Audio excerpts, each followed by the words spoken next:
एक ऐसी लड़की जिसकी खूबसूरती ने पूरी दुनिया को दीवाना बनाया। वो चेहरा जिसे देखकर पूरा हिंदुस्तान ठहर सा जाता था। वो मुस्कान जिसमें जन्नत बसती थी, लेकिन वो अंदर ही अंदर टूटती जा रही थी। क्या था उसके दिल में जो उसे दीमक की तरह खाए जा रहा था? आखिर क्या था उसके मन में जो वो दुनिया को उजागर नहीं कर पा रही थी? जो उसको अपना हाले दिल दुनिया को बताना बिल्कुल भी मंजूर नहीं था। तो चलिए आपको बताते हैं हुस्न की मल्लिका की वो दर्दनाक दास्तान, जिसे सुनकर आपके पैरों तले जमीन खिसक जाएगी। तो हो जाएं तैयार चलने को एक अनजाने सफर के लिए गोल्डन एरा के साथ।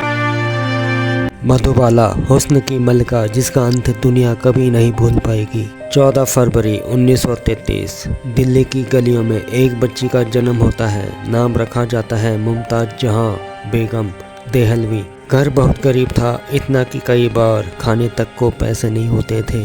लेकिन किस्मत इस बच्ची के लिए कुछ और ही सोचकर बैठी थी। भूखमरी और बेरोजगारी के कारण पूरा परिवार बम्बई शिफ्ट हो गया। बम्बई आकर छोटी मुमताज की किस्मत पलट गई। छोटी सी मुमताज को सिर्फ 9 साल की उम्र में ही फिल्मों में काम मिलना शुरू हो गया। लोग उसके बोलने, मुस्कुराने और आंखों के दीवाने हो गए। और बस कुछ ही सालों में मुमताज बन गई मधुबाला। 16 साल की उम्र तक आते आते पूरी फिल्म इंडस्ट्री उनकी फैन हो गई। महल, तराना, चलती का नाम गाड़ी, मगध, हावड़ा ब्रिज, हर फिल्म ब्लॉकबस्टर। हर एक एक्टर, हर डायरेक्टर मधुबाला के साथ काम करना चाहता था।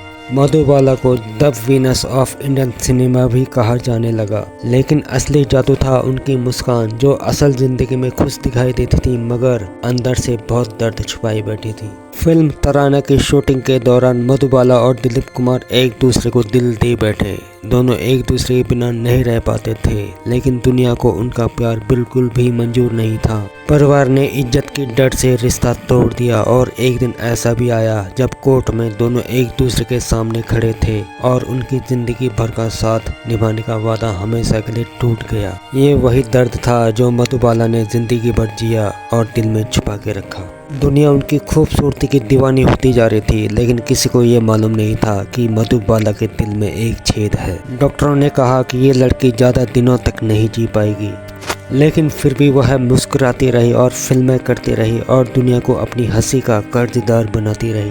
1960 के दौरान मधुबाला की बीमारी बढ़ती गई, फिल्में मिलनी बंद हो गई और वह घर के कमरे में बंद होकर रह गई। और मधुबाला की आखिरी सांस तक केवल एक ही इच्छा थी कि वो एक बार फिर से कैमरे के सामने आए। और किस्मत ने मधुबाला को ये मौका भी नहीं दिया और 23 फरवरी 1969 36 साल की उम्र में बॉलीवुड की सबसे खूबसूरत मुस्कान हमेशा के लिए खामोश हो गई। लेकिन मधुबाला आज भी जिंदा है, हर गाने में, हर आंखों में, क्योंकि कुछ चेहरे फना होने के लिए नहीं आते हैं बल्कि अमर होने के लिए पैदा होते हैं।